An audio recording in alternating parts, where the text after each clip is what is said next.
Joint filing of income tax return. Sir, Bharat का income tax structure individual based income tax वसूलता है, जिसके चलते regardless of your marital status पति पत्नी अलग अलग इनकम कमाते हैं, इनकम टैक्स भरते हैं और इनकम टैक्स रिटर्न फाइल करते हैं। उनकी इनकम को क्लब नहीं किया जाता, एग्रीगेट नहीं किया जाता। इस वजह से डुअल इनकम कपल्स, जिसमें पति पत्नी दोनों पैसा कमाते हैं, इनकम कमाते हैं, उनको सेपरेटली टैक्स किया जाता है, जबकि उनके लॉन्ग टर्म इन्वेस्टमेंट्स शेयर्ड हैं, हाउस होल्ड के खर्चे शेयर्ड हैं, फाइनेंशियल रिस्पॉन्सिबिलिटी शेयर्ड है, चाइल्ड केयर कॉस्ट शेयर्ड है, तमाम लिविंग एक्सपेंसेस शेयर्ड हैं।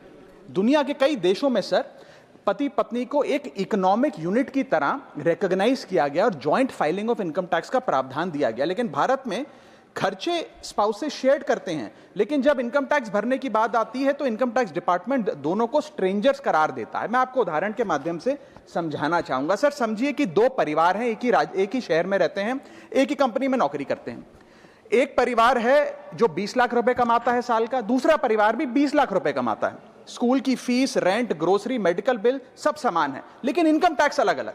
जैसे कि एक पति पत्नी है, राहुल और ऋचा, दोनों काम करते हैं। राहुल साल का 10 लाख कमाता है, ऋचा भी साल का 10 लाख कमाती है। इनकी कुल इनकम 20 लाख रुपए। क्योंकि 12 लाख रुपए तक की रिबेट पर असेसी इनकम टैक्स देता है, तो ना राहुल को इनकम टैक्स भरना पड़ता है क्योंकि उसकी आमदनी भी 12 लाख से कम 10 लाख है, और ना ही ऋचा को इनकम टैक्स भरना पड़ता है क्योंकि उसकी आमदनी भी 12 लाख से कम है, यानी कि हाउस होल्ड का टैक्स जीरो। दूसरा परिवार है नमन और नेहा। नमन साल का 20 लाख रुपए कमाता है और नेहा ने अपनी नौकरी छोड़ दी। वो घर पर बच्चे का ध्यान रखती है, माता पिता की जो बूढ़े हो गए उनका ख्याल रखती है।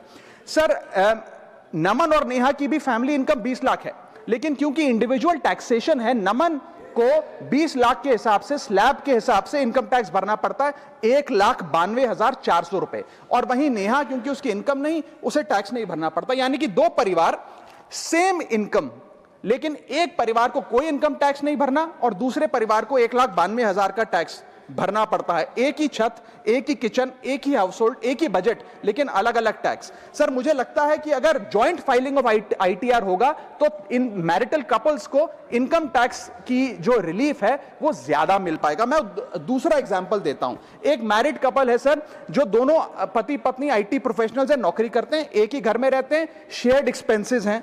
पति 18 लाख रुपए साल का कमाता है, पत्नी 6 लाख रुपए साल का कमाती है, यानी कि कुल इनकम दोनों की 18 जमा 6 24 लाख। अब जब इनकम टैक्स भरने की बात आती है तो पति की क्योंकि इनकम 12 लाख से अधिक है, 16 लाख, वो अपने इनकम टैक्स के हिसाब से 1,50,000 रुपए का सालाना इनकम टैक्स भरता है, और वहीं पत्नी क्योंकि उसका 6 लाख रुपए इनकम है, वो कोई टैक्स नहीं भरती है। यानी कि 24 लाख रुपए की इनकम पे परिवार को 1.5 लाख रुपए का टैक्स भरना पड़ता है। यदि इनकी इनकम को क्लब कर दिया जाए और इनकी रिबेट्स को, एग्जेम्पशंस को भी क्लब कर दिया जाए, तो कुल आमदनी इनकी 24 लाख, कुल rebate 24 lakh, 24 minus 24, taxable income शून्य, इनकम टैक्स शून्य हो जाएगा। इसीलिए मैं प्रपोज करता हूं कि भारत में joint filing of income tax return लाया जाए, जिससे मैरिड कपल्स को ऑप्शन दिया जाए कि वे इंडिविजुअल फाइलिंग की साथ साथ जॉइंट फाइलिंग भी कर सकें। अगर ऐसा होता है तो हाउस होल्ड्स को एक इकोनॉमिक यूनिट की तरह रिकॉग्नाइज किया जाएगा, टैक्स इक्विटी दी जाएगी सिंगल इनकम हाउस होल्ड में और डुअल इनकम हाउस होल्ड में। थर्ड, सिंगल इनकम अर्नर को अनयूज्ड एग्जेम्पशन अपने स्पाउस की यूज करने का मौका मिलेगा। इनकम डाइवर्जन की प्रैक्टिस, जैसे परिवार में अपने इनकम ट्रांसफर की जाती है ताकि परिवार वाले रिश्तेदार का स्लैब एक्सप्लॉइट किया जा सके, वो प्रथा बंद होगी। और sir, on a lighter note, ज्यादा लोग शादियां करेंगे ताकि वे इस इनकम टैक्स सेविंग का फायदा उठा सकें। सर, इंटरनेशनल कंपैरिजन मैं करना चाहूंगा। यूनाइटेड स्टेट्स, जर्मनी, फ्रांस जैसे देशों में जॉइंट आईटीआर का सिस्टम लागू है। सर, हमारा इनकम टैक्स स्ट्रक्चर कंपनियां रिकॉग्नाइज करता है, पार्टनरशिप रिकॉग्नाइज करता है, कॉर्पोरेशन रिकॉग्नाइज करता है, यहां तक कि हिंदू अनडिवाइडेड फैमिली को एज एन एसएससी रिकॉग्नाइज करता है। लेकिन हमारे समाज का मोस्ट फंडामेंटल इकोनॉमिक यूनिट, एक न्यूक्लियर फैमिली, पति पत्नी को as one single economic unit recognise नहीं करता, जो करना चाहिए। सर, मैं